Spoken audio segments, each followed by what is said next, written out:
Welcome back, everyone.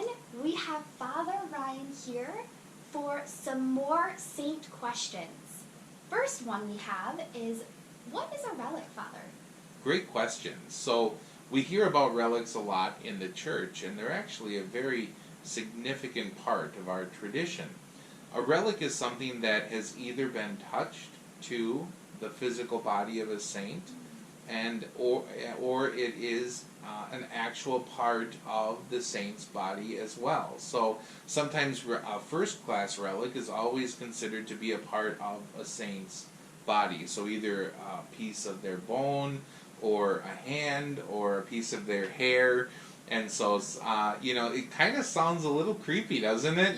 That we would keep some of that stuff in our churches, but it actually goes back to the very beginning of the church, when we would see the early Christians going to the different grave sites of the early Christian martyrs, and they actually would pray over the bones of these early Christian martyrs, and they would celebrate Mass in very small communities at these different sites. And so we continue that tradition even today. If you ever have the chance to go to the wonderful St. Peter Basilica in Rome, the altar there is actually placed over the exact spot where St. Peter himself was buried. Wow.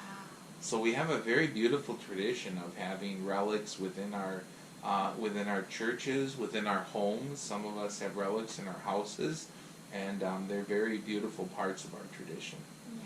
Sometimes even relics will travel from country to country or state to state. Sure, right? sure, yeah. And sometimes relic sites are really places of great pilgrimage too. Yes. I had the chance to visit the place where St. Peter Claver, for example, was buried. And I remember back a few years ago when St. Therese came to Holy Hill and was there. The body of St. Therese was there, so really significant pilgrimage for a lot of people. Yeah, awesome. Do you have any saints that you really admire, that you would love to, that you love praying to, or? Sure. Yeah.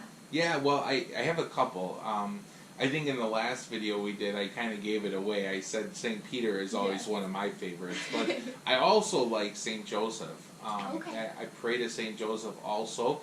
That is my middle name, and I ask for his intercession oftentimes because I think he is just such a great model of faith and devotion, because he loved both our Blessed Mother and he loved his stepson Jesus too, right? And so I see that love being modeled out in the life of St. Joseph, and so I call on him a lot to help me, to teach me what it means to love, and to teach me what it means to be a person of deep faith, because St. Joseph was challenged a lot in his life as well, to have faith of believing in the message that had been given to Mary, that she was going to conceive of a son, and, Joseph needed to have the faith in God to believe that was something that was actually possible. Right, yeah. You mentioned you pray to St. Joseph for intercession. Can you explain what that means, what praying to a saint for their intercession is? Sure.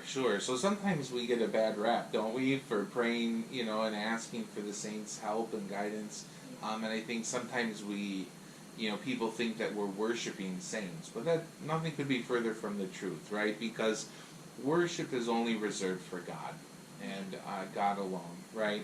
And so we worship God, but we call on the saints because they have lived exemplary lives for the most part, and they have given their lives in service to God and to our faith, and so we hold them up in high esteem because we have something that we can learn from them. And so we also believe in what we call the communion of saints, which we're all a part of, right? Mm-hmm. So we're part of the communion of saints here on earth, and the saints are part of the communion of saints in heaven. And so we believe that we are still connected to our brothers and sisters in a very spiritual way. And we believe that those who have gone before us are able to intercede on our behalf. And that's why we call on the saints in particular situations to ask for their help and guidance. Yeah. It's kind of similar to me going to you and saying, hey, Father Ryan, can you pray for me today? Very much so. But instead, you're saying, hey, Saint in heaven, Mm-hmm. I am praying for you for help today, right? Yeah, exactly. Yeah. Awesome. I think that's all we have for questions Well, today. I'm so grateful. Thank you very much for giving me this opportunity, and we ask God's blessings to be on all of you, and please continue to pray to those saints for help and guidance and intercession, and keep up the good work, everyone. Will do. All right. Bye, guys. Bye-bye.